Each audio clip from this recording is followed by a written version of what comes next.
Assalamualaikum warahmatullahi wabarakatuh. Perkenalkan, nama saya Liz dengan stampuk A1K1200061. Saya dari kelompok 1. Baiklah, di sini saya telah menyediakan laporan yaitu mengenai evolusi.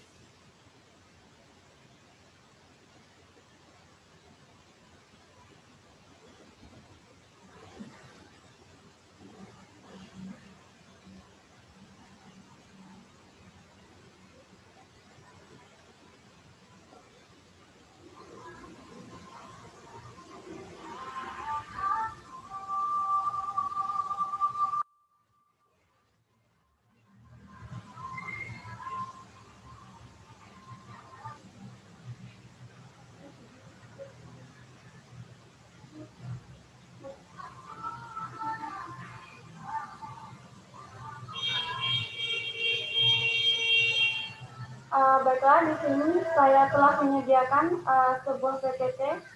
Di sini saya akan membahas materi evolusi.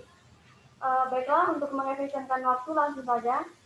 Di sini saya akan membahas 6 materi pokok mengenai evolusi. Yang pertama, pengertian evolusi. Kedua, teori evolusi. Ketiga, perbandingan teori evolusi Lamarck, Weismann, dan Darwin.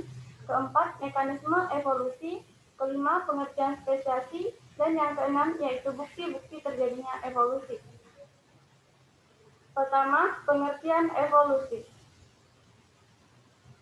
Evolusi adalah perubahan pada sifat-sifat terwariskan suatu populasi organisme dari satu generasi ke generasi berikutnya. Perubahan-perubahan ini disebabkan oleh kombinasi 3 proses utama, yaitu variasi, reproduksi, dan seleksi. Kedua, teori evolusi. Nah, sebenarnya banyak teori yang mengemukakan akan adanya evolusi. Nah, di sini saya mengambil 6 teori.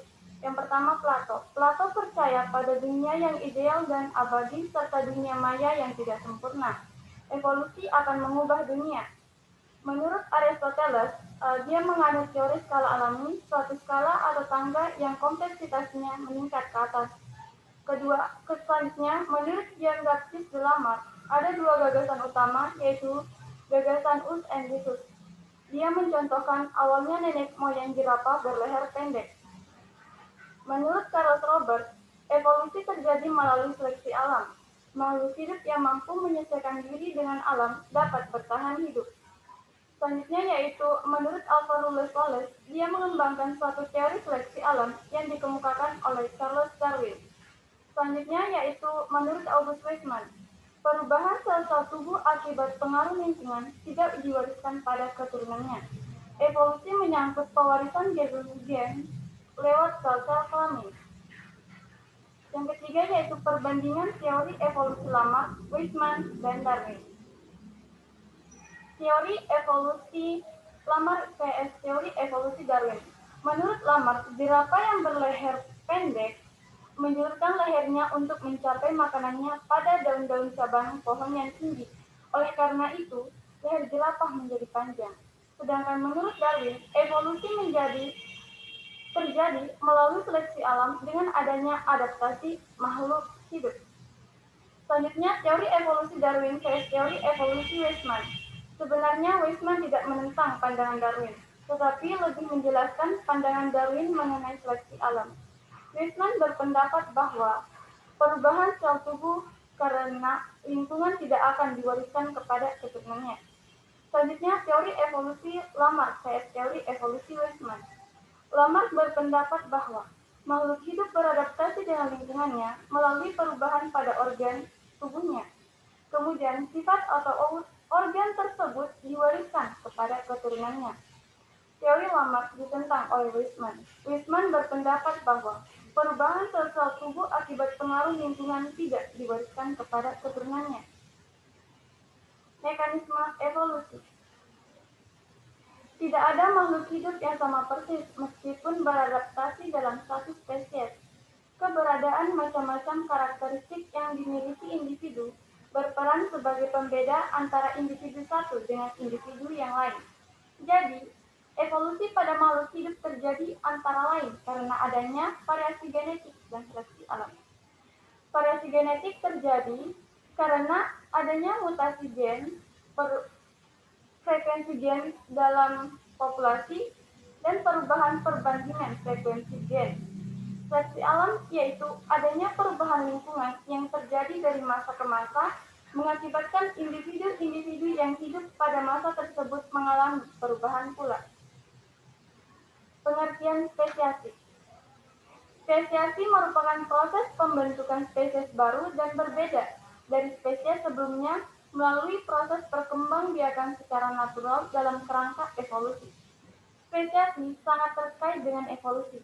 Keduanya merupakan proses perubahan yang berunsur-unsur, sedikit demi sedikit, secara gradual, perlahan, tapi pasti terjadi. Spesiasi lebih ditekankan pada perubahan yang terjadi pada populasi jenis tertentu. Adapun syarat terjadinya spesiasi, yaitu adanya perubahan lingkungan, adanya relung yang kosong, adanya keanekaragaman suatu kelompok organisme.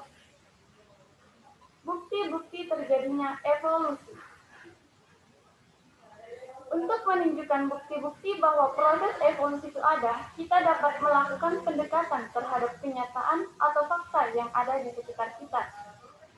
Beberapa petunjuk adanya evolusi, yaitu peninggalan fosil di berbagai lapisan batuan bumi, anatomi perbandingan, adanya alat-alat tubuh yang tersisa, bukti biogeografi, peristiwa domestikasi, perbandingan fisiologi, embriologi perbandingan, variasi antar individu dalam satu golongan, perbandingan genetik, petunjuk secara biokimia, dan bukti molekuler.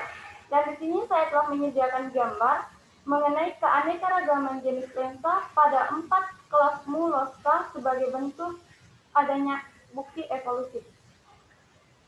Selanjutnya, evolusi dapat diketahui dan dijelaskan melalui fakta sebagai petunjuk. Ada beberapa fakta yang dapat digunakan sebagai petunjuk evolusi, yaitu pertama, anatomi perbandingan. Homologi. Homologi adalah dua organ yang mempunyai bentuk dan fungsi yang berbeda, tetapi kedua organ tersebut memiliki bentuk dasar yang sama. Biasanya terdapat pada elemen kerangka yang sama penyusun tungkai depan manusia, kucing, paus, kelelawar, dan mamalia lain. Analogi.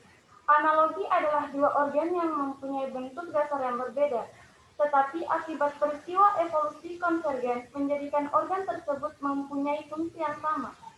Kedua, embriologi perbandingan.